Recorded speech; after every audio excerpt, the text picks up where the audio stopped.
मध्य प्रदेशको सिराहा जिल्लामा रहेका 17 स्थानीय तहहरूमध्ये औरही गाउँपालिका गाउँ नै गाउँहरू मिलेर बनेको एक गाउँपालिका हो। औरही गाउँपालिकाका बासिन्दाहरूको मुख्य पेशा कृषि तथा पशुपालन रहेका कारण गाउँपालिकाले कृषि, पशुपालन, शिक्षा, स्वास्थ्य लगायतलाई प्राथमिकतामा राखेर भौतिक तथा मानवीय विकासलाई अगाडि बढाउँदै आएको छ। औरही गाउँपालिका 5 वटा वडा मात्र रहेको गाउँपालिका हो। विकास निर्माणका दृष्टिकोणले जिल्लाका अन्य पालिकाहरूभन्दा केही पछि परेको जस्तो लाग्ने औरही गाउँपालिकाले क्रमिक रूपमा विकास निर्माण अघि बढाउँदै आएको छ। मुलुकमा संघीयता आएपछि स्थानीय सरकारका रूपमा स्थानीय तह गठन भएपछि औरही गाउँपालिकाले विकासमा गति लिन थालेको छ। भारतीय सीमावर्ती गाउँपालिका औरहीको दक्षिणमा भारत, उत्तरमा अर्नवा गाउँपालिका, पूर्वमा बरियारपट्टी गाउँपालिका र पश्चिममा सिराहा नगरपालिका रहेका छन्। गाउँपालिकामा 5 वटा वडा रहेका छन्। सिराहा जिल्लाको सदरमुकाम सिराहासँग सीमा जोडिएको औरही गाउँपालिका तीव्र गतिमा सामाजिक, आर्थिक, कृषि तथा भौतिक विकासमा अघि बढिरहेको छ। ग्रामीण क्षेत्र भएका कारण यहाँका बहुसंख्यक मानिसहरूको मुख्य पेशाका रूपमा कृषि र पशुपालन रहेको छ। गाउँपालिकाले कृषि र पशुपालनका लागि समेत विशेष कार्यक्रमहरू ल्याएको छ। कृषिका लागि नाला, कृषि सडक, सिँचाइका लागि विद्युतीकरण आदिमा पनि योजनाबद्ध रूपमा कामहरू गर्दै आएको छ। विगतका तुलनामा औरही क्षेत्रमा विकास निर्माणले गति लिँदै आएको स्थानीयहरू समेत बताउँदछन्। स्थानीय तह अन्तर्गत पालिकाको उपप्रमुखलाई तोकेको न्यायिक समितिको संयोजकको काम आफ्नो गाउँपालिकामा वफादारीका साथ गर्दै आएको गाउँपालिकाकी उपाध्यक्ष सीता यादव बताउनुहुन्छ। एन मुद्दा छलै अहाँके पोखरीके एकटा विवाद 4 नंबर वार्डके आयल रहै। कमलदेव सर जे हाकिम रहे ओहिके पालामे अहाँके एहिठिना नहि मिललै तऽ ओ जिला चलि गेलै, पठा देली जिला, ओसब जिला गेलै। तकर बाद अहाँके जतियाताके रहै 2 नंबर वार्डके तऽ ओही मिल गेलै, पालिकामे मिला देलिए। एहन कुटपीटवला सब आबै छलै तऽ अहाँके गाँवोमे जाकऽ अहाँके हमसब ओहिमे कथी कहै छै मिलबै छिए, मिला दै छलिए। बोक्सीके जे एहि 5 नंबर वार्डमे रहै एकटा एहन घटना घटल छलै तऽ ओकरा घरमे जाकऽ हमसब बुझलिए। निवेदन नहियो देने रही तऽ था भेलै तऽ घरमे जाकऽ बुझलिए, ओकरा आरके सब जानकारी देलिए तऽ ओ कहलकै हम एहिठिना नहि दऽ कऽ बोलू, हम जिलामे देने छिए। तऽ ओहिके लागि हम कहलिए ठीके अपने सब आगाड़ी बढ़ू, हमरा आरके जे सहयोग करऽ पड़तै न्यायपालिकाके समितिके तरफसँ ओ करला हमसब तैयार छी अपनेके। तेहन रही बच्चा सबके झगड़ा, बच्चा आरके झगड़ा होइ छलै तऽ अहाँके ओहन झगड़ा सबके से ओकरा माय बाबू आरके बजाकऽ समझाकऽ मिलाकऽ पठा दै छलिए। तऽ एहन जेना जेना अथीके जे छलै सम्बन्ध बिछोड़ आरके जे आबै छलै तऽ ओहन सबके पालिकामे से बुझै छलै, समझा बुझाकऽ ओकरा आरके सगर मिलाकऽ पठाबै छलिए। तकर बाद अहाँके एकटा एहनो आयल रहै अहाँके से केस सब आयल रहै अहाँके दोसर पुरुष महिला सबके जे साँठ घाँटमे रहै छै ने तऽ ओहनके नहि मिलैवला केस रहै छै ने तऽ देखलिए विवादे बहुत देखलिए। ओसब कथी कहै छै हमरा आरके अथियोमे नहि पड़ैत रहै तऽ जिले पठा देली, जिलामे जाकऽ ओसब अपन जे केलकै तेहन सब रहै। तकर बाद नहि 5-6 महीना तऽ मात्रे चलबे केलै तऽ 5-6 महीनामे तऽ फेर तऽ कतेक जानलकै नहि जानलकै। तकर बाद प्रहरियोमे अपनेके ई प्रहरी उड़ी गाउँपालिकाके ओहो जमन कतेक जे समय या नहि चलै हइ तऽ ओकरा आरके एतेक सलाह दऽ कऽ सुझाव दऽ कऽ से प्रहरी आओर ने चौकी आओर ने पठा दै छी से ओहिठिना समाज आरके लऽ कऽ बैठ कऽ कएटामे अपनो उपस्थिति भऽ कऽ ओहि करा देली। गाउँपालिकामे नहि सहयोग होइ हइ तऽ अहाँके प्रहरियो करेलै आओरमे कएटाके करा देलिए। एहन एहन काम सब करेलिए ग। आफ्नो कार्यकालमा न्यायिक समितिको काम कसरी सफल बनाउन सकिन्छ भनेर लागि परेको साथै आफ्नो जिम्मेवारी अन्तर्गत पर्ने अनुगमनका कामहरूलाई समेत ध्यान दिएर गुणस्तरीय काम गराउँदै आएको समेत उपाध्यक्ष यादवले जानकारी गराउनुभयो। जानकारी कऽ दै छी अनुगमनके तरफसँ। उपाध्यक्षके तऽ अनुगमनके तऽ कानूनमे उल्लेख हइ 2074 स्थानीयमे ओनाहिते कानूनमे प्रविष्टि देल हइ। एकरा आरके अनुगमनमे अहाँके से एहन करै हइ सब योजना सबके काम करा लेलक, ढलान सब नहि पड़ै हइ तेहन अनुगमन तेहन काम सब करनी तो जे चित्त बुझ छलै तऽ अपन हम साइन केलिए फाइलमे 2-4-5 टा फाइलमे केलिए जे सब जे चित्त नहि बुझलकै तहिठिना कहलिए से एहि सबमे हमर चित्त नहि बुझैए कहि कऽ एहिमे चित्त केना हमर बुझतै से बुझाउ तकर बाद हम साइन करब अनुगमन करब कहि कऽ एकरा आरके टोली जाइ यहाँ से जे फाइल लगाबै छी हमरा लमन करबै लए सब कह देने यहाँ कऽ दियौ सब कह देलकै ताहिसँ हमरा लेना देना नहि हम कहलिए हम तऽ देखबै तबे टा करब आ देखै लए गेलिए तऽ चित्त नहि बुझलकै तऽ कहलिए ठीके हमर चित्त नहीं बुझलकै से प्राविधिक के लाइव कऽ आ कथी कहै छै हमरा चित्त बुझाउ तब हम करबै नहीं तऽ हम नहीं करबै कहि एनामे। औरही गाउँपालिकामा विकास निर्माणका कामहरू जनप्रतिनिधि निर्वाचित भएर आएपछि सुरु भएको स्थानीयहरू समेत बताउँछन्। विगतमा पैदल हिँड्न समेत नसकिने ठाउँहरूमा यातायातका साधनहरू पुग्न सक्ने भएको भन्दै स्थानीयले विगतका तुलनामा कामहरू भएको बताउँदछन्। पहिलेको अपेक्षामा त राम्रै छ। पहिला त हिलो हुन्थ्यो बाटोमा, अहिले गरेको काममा अहिले राम्रै छ। जति विकास भएछ त्यो सबै थोक गाडी आउँछ। रोड फराकिलो भएपछि जुनसुकै गाडी आउन पाउँछ। पहिला आउँदैन थियो, ठुलो ठुलो टिपरहरू गाडीहरू आउँदैन थियो। अहिले रोड पनि फराकिलो गर्यो, गाडी पनि आउन सक्छ। गाउँपालिकाले नि बनाएको को बनाउँछ? बजेट त गाउँपालिकामा आउँछ, केन्द्र गभर्मेन्टबाट।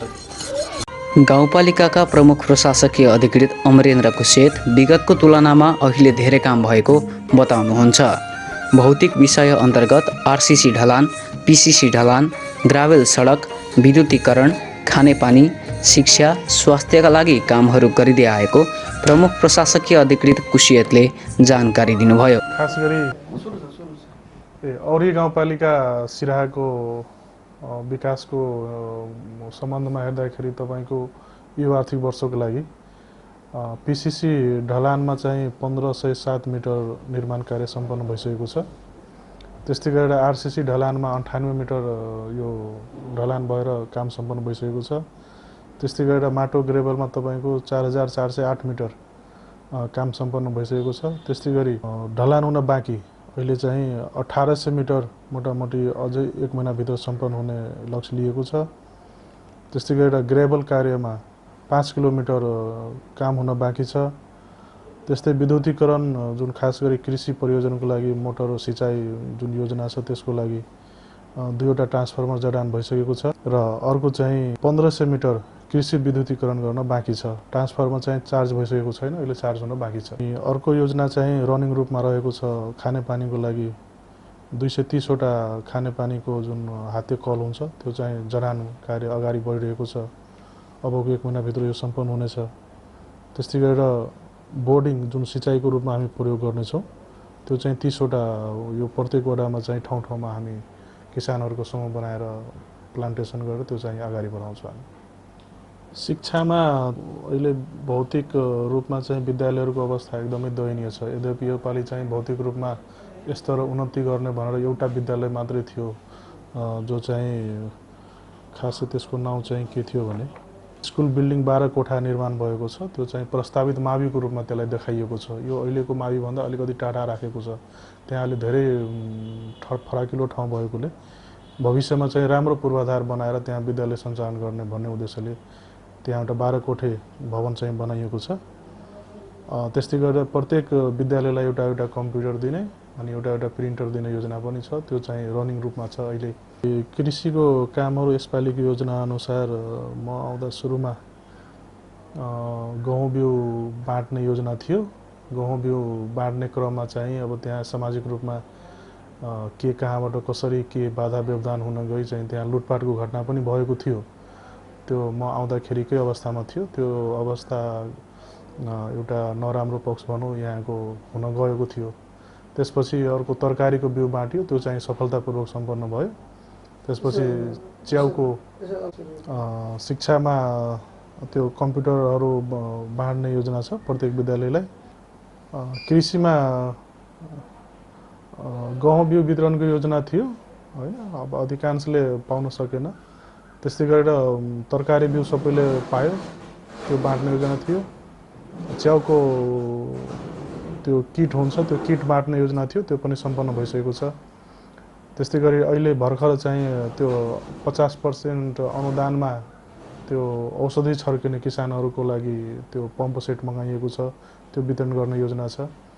त्यस्तै गरी किसानहरूलाई भर्खर हामीले धानमा चाहिँ 50% अनुदानमा धानको उन्नत जातको त्यो लल्का बासमती र अर्को चाहिँ एउटा अझै धानको बिउ चाहिँ 2टा हामीले बाँडेको छौँ। यसरी कृषिको कार्यक्रमहरू रहेको छ। किसानहरूलाई अलिकति व्यवसायीकरण गर्नको लागि किसानहरूको विषयमा तालिम दिने कार्यक्रमहरू राखिएको छ। त्यस्तै गरी साना सिँचाइमा सहुलियत होस् भनेर डिप बोर्डिङहरू जडान गरिदिने कार्यक्रम रहेको छ। त्यस्तै गरी त्यो आर्टिजन जडान गरेर चाहिँ उहाँहरूको साना सिँचाइ कामको लागि चाहिँ प्लान्टेसन गर्ने कामहरू रहेको छ। हामीले हेर्दाखेरि पालिका मैले प्रत्येक वडासम्म मोटर बाटो पुग्ने चाहिँ बाटो छ, त्यो ग्रेभल छ, अहिले माटो ग्रेभल भएको अवस्था छ। विगतदेखिमा केही वडा भन्नाले एउटा वडा 5 नम्बर वडा कार्यालयमा पिच बाटो छ। बाँकी योजनाहरू अहिलेसम्म माटो ग्रेभलको रूपमा मात्रै चाहिँ प्रत्येक वडासम्म गएको छ। किसानहरूलाई आवत जावत गर्नको लागि धेरै ठुलो समस्या त यहाँ देखिएको छैन, तर कृषि रोडको हिसाबले हेर्दाखेरि अहिले पनि प्रत्येक वडामा किसानहरूको जग्गा भएको ठाउँमा चाहिँ कृषि रोडहरू पुग्न सकेको छैन। अबको आगामी योजनाहरूमा राखिने त्यसको लागि हामी समन्वय गर्छौँ। खास गरी अब यो चालु आर्थिक वर्षको योजनाहरूमा आउँदाखेरि केही कामहरू भइसकेको थियो, केही कामहरू बाँकी थियो। त्यही क्रममा भएको योजनाहरूलाई नै मैले गर्नुपर्ने बाध्यता पनि थियो एक हिसाबले। अब नयाँ निर्वाचित भएर आउने पदाधिकारीहरूसँगको समन्वयमा अब यो विगतको 4 वर्ष 5 वर्षमा हामीले गर्न नसकेका कामहरू के कस्ती हुन्छन् त्यो सबै हामी सूची बनाएर उहाँहरूसँग समन्वय गरेर चाहिँ शिक्षालाई राम्रो कसरी बनाउने, स्वास्थ्यलाई कसरी राम्रो बनाउने लगायतका तमाम क्षेत्रहरूलाई राम्रो बनाउनको लागि हामीले उहाँहरूसँग समन्वय गर्नेछौँ। हामीले उहाँहरूलाई विद्यमान समस्याहरूको बारेमा देखाउनेछौँ र त्यसपछि हामी एउटा बृहत छलफल गरेर त्यहाँको सभाबाट चाहिँ के गर्न सकिन्छ अझै राम्रो गर्नको लागि। जस्तै शिक्षामै सबै दरबन्दी फुलफिल भइसकेको छैन, टिचरहरूको अभाव छ, पूर्वाधारहरूको अभाव छ, त्यसमा चाहिँ बजेट विनियोजन कसरी गर्न सकिन्छ त्यसको बारेमा हामी समन्वय गर्नेछौँ। त्यस्तै गरेर स्वास्थ्यमा चाहिँ दरबन्दी अभाव भएको कारणले गर्दाखेरि प्राथमिक स्वास्थ्य केन्द्रमा अहिलेसम्म इमर्जेन्सी सेवा सुचारू हुन सकेन, त्यसको लागि हामीले चाहिँ समन्वय गरेर पहल गर्नेछौँ। र त्यस्तै गरी अब विभिन्न किसानहरूको जुन जायज मागहरू छ उहाँहरूलाई अब सम्बोधन गर्ने वातावरणको लागि हामीले आफ्नो तर्फबाट के गर्नुपर्छ त्यो कार्यपालिका अथवा त्यति बेलाका हाम्रो मेयरहरूको सँगको समन्वयमा चाहिँ हामी त्यो कुराहरूलाई अगाडि बढाउने। हामीले यहाँ खास गरेर गाउँपालिकाको जुन मुख्य कार्यालय यो कार्यपालिकाको कार्यालय भन्छ, यहाँबाट हामीले सञ्चालन गर्नुपर्ने सेवाहरू कर्मचारीको हिसाबले हामी हेर्दाखेरि मुख्यतया हामी सबै कर्मचारीहरू शाखामा छौँ। धेरै करारको हुनुहुन्छ, धेरैजना जिल्लादारीमा पनि हुनुहुन्छ। समस्या के देखिन्छ भने एउटै कर्मचारी एउटै कोठामा बस्न नसकेर यहाँ 4-4वटा कर्मचारीहरू एउटै कोठामा राखेको छौँ। भौतिक पूर्वाधारको एकदमै अभाव छ, नयाँ बिल्डिङ बन्न सकेको छैन। आफ्नै कार्यालय भएको भए त्यो समस्याहरू सायद हुँदैन थियो होला। कर्मचारीहरू फिल्डमा जाने, काम गर्ने, समस्या देखाउने उहाँहरूको एउटा आफ्नो समस्या त छँदैछ। खास गरी दरबन्दीको अभावको कारणले गर्दाखेरि समयमा सबै काम सम्पन्न हुन सकेको छैन। इन्जिनियरहरू प्राविधिकहरू पनि एकदम तालिम प्राप्त भइसकेका छैनन्। त्यही भएर गरेका कामहरूलाई कसरी राम्रो बनाउने भनेर एउटा कर्मचारीहरूको लागि तालिम क्षमता अभिवृद्धिको तालिम पनि राखेको छौँ। प्रशासनिक रूपमा हेर्दाखेरि गाउँपालिकाको कार्यालयमा विगतमा धेरै समयमा कर्मचारीहरू नआउने समस्याहरू थियो, सेवाग्राहीको काम एकदम ढिलो हुने समस्याहरू थियो। म आएदेखि चाहिँ कर्मचारीहरू एकदम टाइममा उपस्थित हुने भइरहेको छन्। रेगुलर नियमित स्टाफ बैठकबाट हामीले उहाँहरूको समस्या बुझेर के गर्नुपर्छ, सेवाग्राहीलाई राम्रो प्रभावकारी सेवा दिनको लागि के गर्नुपर्छ भन्ने विषयमा हामी छलफल गर्दै उहाँहरूको समस्या समाधान गर्दै अगाडि बढिरहेका छौँ। कार्यालयको सुरक्षाको दृष्टिकोणबाट चाहिँ सीसी क्यामेराहरू जडान गरिएको छ। शाखामा सबैजनासँग समन्वय गरेर हरेक कामहरू छिटोभन्दा छिटो कसरी हुन्छ भनेर हामी अगाडि बढाइरहेको छौँ। औरही गाउँपालिकाले बाढी तथा डुबानको समस्या झेल्दै आएको छ, तर पछिल्लो समयमा तटबन्ध निर्माण लगायतका कामहरूले कृषकहरूलाई राहत मिलेको स्थानीयहरू बताउँछन्। तपाईँ यहाँ पहिलाको अवस्था एकदमै बाटोघाटो, सबभन्दा पनि त बाटोघाटोको अवस्था निस्किने किसिमको थिएन। हाल अहिले कृषि सडकहरू सबै ठाउँमा कृषिमा माल ओसार पसार गर्न, धान ओसार पसार गर्न एकदमै सुविधाजनक छ। त्यसको बादमा तपाईँको बिजुलीको पर्याप्त व्यवस्था भइसक्यो। कुनै ठाउँमा, केही ठाउँहरूमा बाँकी छन्। पहिलाको अवस्थाभन्दा अहिले धेरै माथि भएको छ किसानहरू यहाँको। 60% माथि उठिसक्नु भएको छ। अहिले पनि 40%मा काम गर्नुपर्छ। जस्तै बोर्डिङहरू भयो, अहिले आवश्यकता छ, तर पहिलेको भन्दा यहाँ एकदमै राम्रो खेती भइरहेको छ। पहिला यहाँ बाढी आउँथ्यो, पुरै बाली बगाएर नष्ट गर्थ्यो। अहिले चाहिँ तटबन्धहरू भएर एकदमै राम्रो छ, बाली सुरक्षित हुन्छन् र किसानहरूले चाहिँ समयमा एउटै यहाँ त्रुटि के छ भने अब देशव्यापी यो त्रुटि हो, मल खाद चाहिँ समयमा वितरण हुँदैन। मल खादको यहाँ यति आवश्यकता छ।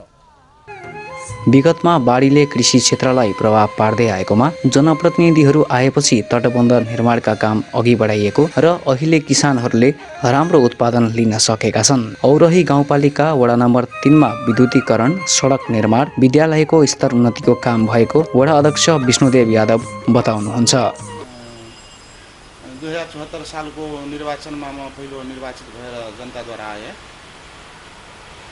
र आउँदाखेरि तपाईँको हाम्रो वाडा र यो गाउँपालिकाको अवस्था जो हाम्रो वाडाको अवस्था जर्जर थियो।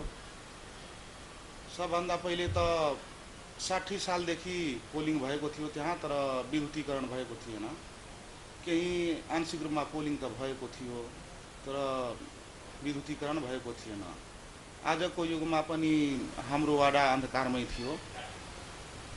पहिलो चरणमा मेरो कार्यकालको जित्ने बित्तिकै पहिलो काम विद्युतीकरण र विद्युत बाल्ने काम हो। त्यही 74 साल वैशाख महिना मान्य संसद सुरेश चन्द्रदासद्वारा उद्घाटन गराएर हामीले पहिलोचोटि बत्ती बाले। अनि चाहिँ विद्युतैकै फेरि अर्को चरणमा कृषि विद्युतीकरण करिब करिब हाम्रो वाडा सबभन्दा ठुलो हो, तर त्यसमा 50% भइसकेछ, केही बाँकीहरू छन्। अनि हाम्रो वाडामा मेरो निर्वाचित हुनुभन्दा पहिले त चाहिँ एम्बुलेन्स जान गाह्रै थियो। कुनै सुत्केरी चाहिँ इमर्जेन्सी हुँदाखेरि त्यहाँ एम्बुलेन्स के भनौँ साइकल पनि जान अप्ठ्यारो थियो हाम्रो गाउँमा। तर त्यही 1 साल बादमा अब जहाँ पनि एम्बुलेन्स र बस पनि जान सक्छ। तर त्यो पनि अहिले पुरा भइसकेको छैन, ठुलो वाडा हो, आधी मात्रै भएको छ, अहिले त धेरै बाँकी छ। त्यसपछि सबभन्दा महत्त्वपूर्ण काम त चाहिँ हाम्रो कार्यकालको त्यो पुरा भएको अहिले छैन। हाम्रो वाडामा एउटा पनि मावि थिएन। सबै 5वटा स्कुल हुँदाखेरि सबै प्रावि थियो, तर एउटा प्रावि अहिले प्रस्तावित मावि हाम्रो गाउँमा त्यो निर्माणाधीन छन्। गत साल पनि त्यसमा केही काम भए, अहिले पनि भइरहेछ। यो कोरोनाको कारणले गर्दा लकडाउनले त्यति सफल त हुन सकेन, तर अहिले निर्माणाधीन छन्, अहिले पनि काम भइरहेछ। र एउटा खजनपुरमा पनि मावि सञ्चालन भयो। शिक्षामा त्यही कामहरू, अनि बाटोघाटो यो कामहरू त हजुरले नै गएर हेर्नु भएको छ। त्यसपछि किसानको लागि चाहिँ बोरिङको व्यवस्था भयो। पर्याप्त मात्रामा त भएन, तर त्यो भयो। त्योभन्दा पहिले अहिले सुधार अवस्थामा छ। 60 सालदेखि वडा नम्बर 3 मा पोल टाँगिए पनि विद्युत लाइन पुर्याउन नसकिरहेको र आफू निर्वाचित भएर आएसँगै वडामा विद्युत पुर्याएको, कृषिका लागि विद्युतीकरण गरेको, बोरिङ हातेकल वितरण गर्नेदेखि लिएर सडकको स्तर उन्नति गरिएको वडा अध्यक्ष यादव सुनाउनुहुन्छ। गाउँपालिकाको वडा नम्बर 4 ले पनि ठोस काम गर्ने गरी बजेट विनियोजन गराएर काम गर्दै आएको वडा अध्यक्ष उपेन्द्र प्रसाद यादव बताउनुहुन्छ। बाढी पीडित क्षेत्रको रूपमा रहेको वडा नम्बर 4 को हुलाकी राजमार्गभन्दा दक्षिणका बासिन्दाहरूलाई पैदल हिँडुल गर्न समेत समस्या हुँदै आएको थियो भने आफूहरू आएपछि आरसीसी, पीसीसी ढलान र ग्राभेल सडकका कामहरू भएको, धेरै जसो सडकहरू बनिसकेको वडा अध्यक्ष यादवले जानकारी दिनुभयो। वास्तविकतामा हाम्रो यो औरही गाउँपालिकामा वार्ड नम्बर 4 मा सबैभन्दा बढी बाढी पीडित एरिया थियो। पहिलादेखि नै हाम्रो यो हुलाकी बाटोदेखि तलतिर मान्छेहरू योभन्दा 5-10 वर्ष पहिला पैदल हिँडेर आउन सक्ने अवस्था थिएन।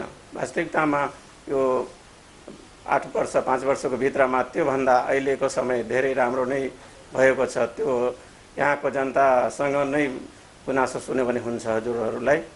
वास्तविकतामा यो हाम्रो नेपाल टिभी 1 अगाडि साल पनि आउनुभएको थियो।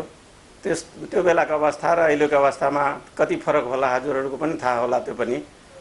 किनभने वास्तविकतामा हाम्रो गाउँमा योभन्दा पहिला माटो हाल्दा पनि बाढी आउँदाखेरि यो गागन खोला भने नौर एउटा गल्थो दुईटा पानी बढी चाप हुनुको कारण सबै माटो बगाएर लग्दै थियो। त्यो कारणले हामीहरू वास्तविकतामा यो 75 सालदेखि अहिलेसम्म यो 77-78 को जुन बजेट छ त्यो बजेट वास्तविकतामा हामीहरू के गर्यो भने गाउँपालिका कार्यपालिका गाउँसभाबाट निर्णय नै गरेर वास्तविकतामा अबको बेलामा जो काम गर्छौँ हामीहरू ठोस काम गर्छौँ। त्यो सोच एउटा हाम्रो जनतामा र हाम्रो जनप्रतिनिधिमा उभ्यो। त्यो कारणले हामीहरू अहिलेको बेलामा जुन काम गरेछु त्यो आरसीसी ढलान, पीपीसी ढलान, स्ल्याब कल्भर्ट त्योहरूमा हामीहरू बजेट विनियोजन गरेको पछाडि साल पनि गरेको थियो। यो साल पनि नयाँ आउने यो 78-79 को बजेट जुन छ त्यो हामीहरू राम्रै विनियोजन गरेको छु। सक्दो भर अब थोरै टाइम बाँकी छ तापनि हामीहरू आफ्नै कार्यकालमा जुन बजेट विनियोजन गरेको छु त्यो लक्ष्य राखेको छु। त्यो काम हामीहरू ढलानको लागि नै विशेष ग्राहता दिएछु। बाटोमा त्यो आरसीसी ढलानहरू अब छिटै छिटै त्यो सुरु भइसकेको छ कुनै ठाउँमा। हामीहरू पनि यो 2-4 दिन भित्रमा सुरु गर्नुको उसमा छौँ। हजुरहरू पनि गएर ठाउँमा हेर्नुहोस् कुन ठाउँमा हामीहरू के काम गरेछौँ। किनभने त्यो त आरसीसी ढलान, पीपीसी ढलान त लुकाउने काम छैन। जो काम भएको छ त्यो अहिले पनि वर्तमान छ। वडाले सडकलाई प्राथमिकतामा राखेर काम गर्दै आएको समेत वडा अध्यक्ष यादव सुनाउनुहुन्छ। वडा नम्बर 3 र 4 मात्रै होइन, औरही गाउँपालिकाका 5 वटै वडामा विकास निर्माणका कामहरूले पछिल्लो समयमा गति लिन थालेका छन्। सडक सञ्जालको विस्तार गर्ने योजना अनुसार वडाहरूले आरसीसी, पीसीसी ढलान र ग्राभेल सडक निर्माणमा जोड दिएर काम गरिँदै आएको छ। गाउँपालिकालाई नै प्रभावित पार्ने गागन नदी नियन्त्रणका लागि बाँध निर्माण, किसानहरूलाई खेतीका लागि विद्युतीकरण, नाला निर्माण, शिक्षा, स्वास्थ्य र कृषिलाई प्राथमिकतामा राखेर काम गरिँदै आएको छ। जसले गर्दा विगत भन्दा जनप्रतिनिधि आएपछि औरही गाउँपालिकाको मुहार फेरिएको छ भने यहाँका जनताको जीवनस्तरमा पनि सुधार आउन थालेको छ।